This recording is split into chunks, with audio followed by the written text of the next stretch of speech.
আসসালামু আলাইকুম। যারা মোটর ডিপার্টমেন্টে আছেন বা গাড়ির ড্রাইভার যারা আছেন বা বিভিন্ন প্লান্টের অপারেটর বা যারা মেকানিক লাইনে যুক্ত আছেন, হ্যাঁ, গাড়ির হেল্পার হোক ড্রাইভার হোক, হ্যাঁ, বিভিন্ন লাইনে যারা যুক্ত আছেন তাদেরকে বলি ভিডিওটা দেখবেন।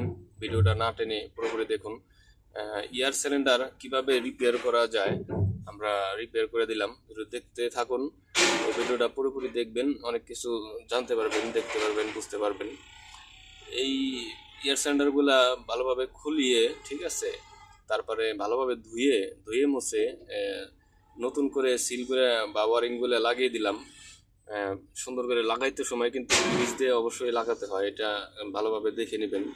দেখুন কিভাবে এগুলো লাগাই। নিয়মিত এরকম ভিডিও পেতে আমাদের সাথে থাকুন আর মনোযোগ দিয়ে ভিডিওটা দেখুন, ভালো লাগবে।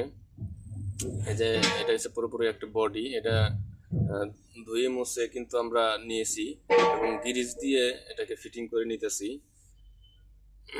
দেখুন এটা ঢুকে গেছে সুন্দর করে। আবার এটার ভিতরে কিন্তু ওয়ারিং থাকে, হ্যাঁ, এখন আমার হাতে যে জিনিসটা আছে এটার ওয়ারিং কিন্তু মেন বিষয়, ঠিক আছে। আর এইটা ওয়ারিং যদি ঠিকভাবে লাগানো না হয় তাইলে কিন্তু মানে হাওয়া লিক করবে, ঠিক আছে। এটার কাজটা হয়েছে মানে এয়ার সিলিন্ডার, এটা হাওয়ার মাধ্যমে প্রেসারের মাধ্যমে এটা বের হবে আর ডুববে, বের হবে আর ডুববে, ঠিক আছে।